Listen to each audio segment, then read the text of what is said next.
Guys,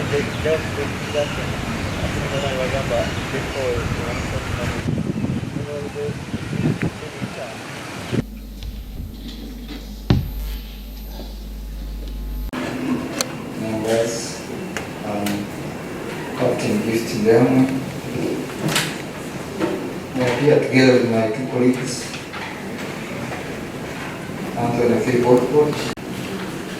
for the defense, Major Simon,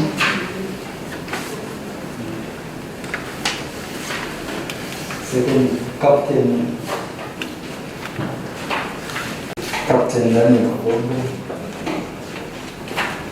second Lieutenant Kampama Albert, and second Lieutenant. Have you had understood the charge against you? As you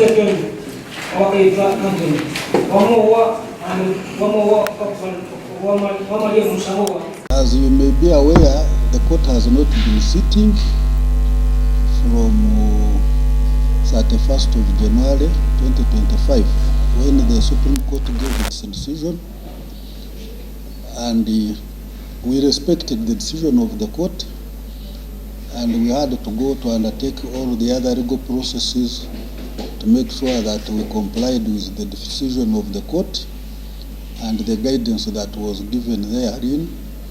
Parliament went through the process of making a new Amendment Act, which was finalized, and our priority now is to consider all the cases that may have been committed between then and now, so that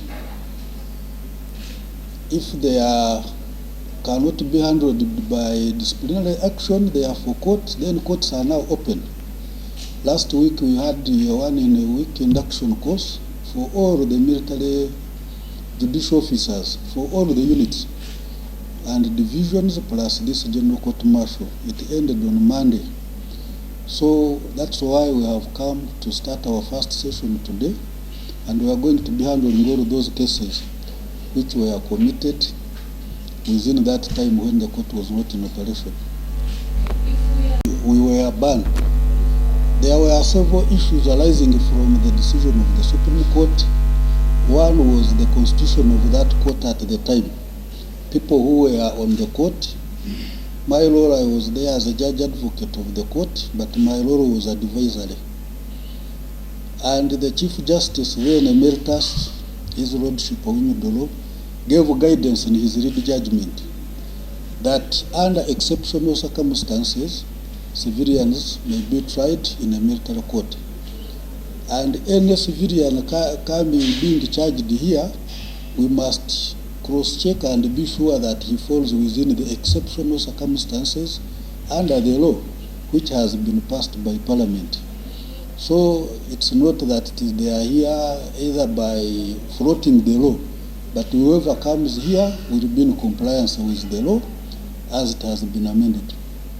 What do you mean if you say exceptional? Ordinarily, civilians, not every civilian will be tried in a military court. But for example, if a civilian commits an offense with a soldier, then that is an exceptional circumstances. He can be charged before a military court. In the people, among the people you charged today. And when you are charged is another. So even if you committed the offense in 2023, you have never been arrested, and you are arrested today, you cannot raise it as a defense that you cannot be charged before this court, because as you can see, the charge sheet is reading case number 1 of 2026, and that person has not been charged before this court. Can say is that this is a reconstituted general court martial manned by lawyers who are professional in the field of law. As you saw, 2 of my colleagues are lawyers. I am a lawyer. We all underwent interviews with the Judicial Service Commission. Chairpersons of the panels, each is qualified to be a High Court judge. And we met those requirements. The other two lawyers may not have those qualifications, but they are also on panels. A High Court judge sits as one person, but with the same qualification like I have. So when you have three lawyers trying one case, I'm very sure that you should expect much more than even you can expect outside in the civilian courts. When you are starting the session, still it is in line with that. You say that some panels will not be presiding, then over will not be presiding in those panels. Could you please throw more light on that? I don't know whether I put it clearly.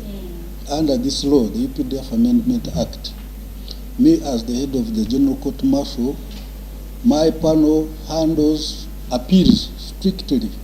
Appeals are handled by my panel.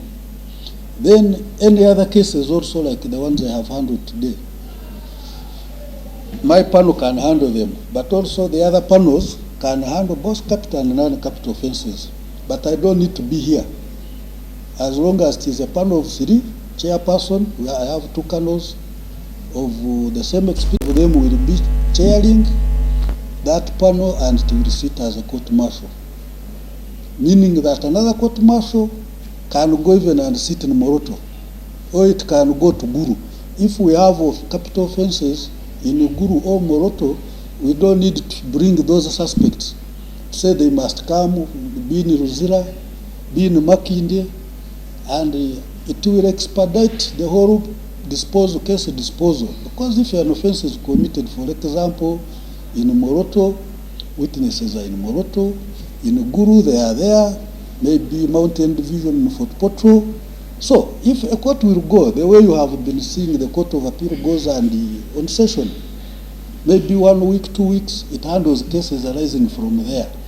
So it is also cost effective. Dispensation of justice is much faster. Instead of saying you will be calling a witness, maybe reaching here, it will be a problem.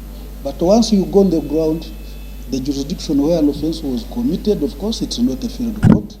It's a court seated in a courtroom, but I believe evidence can easily be collected if it is there. Witnesses will come. Instead of saying you have to bring them from Chisolo to here, that's why some of the delays in cases disposal. The court that the accused was willing to plead guilty. For that matter, we sent someone to prepare the three facts with the guidance. We seek a standover for a very short time. We may all stay in court as she comes. What I say, be clear. My Lord, we sent someone to prepare and print out the three facts, and they are almost ready.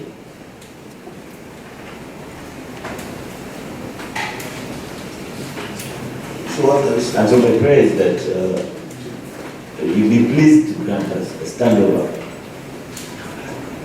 because she's within the premises. How much time will you work? My Lord, 5 minutes.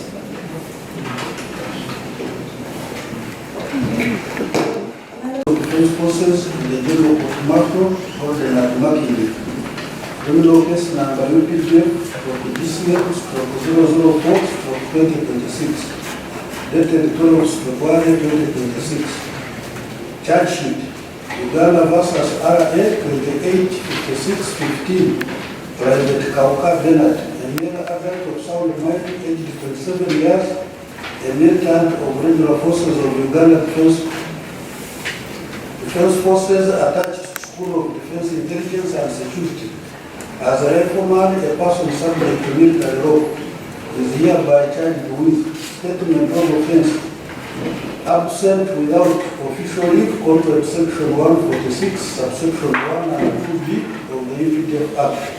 Caption 30. Particulars of offense. Private Kauka Bernard, who is authority left School of Defense Intelligence and Security, but he did not return to the same unit upon the expiration of the period for which his leave was authorized. I'll be able to understand the time.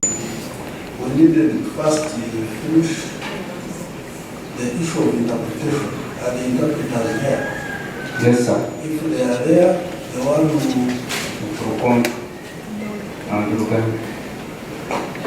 Yeah, we need the interpreters to take it off. And after that, we'll go to the issue of global representation. Yes, sir.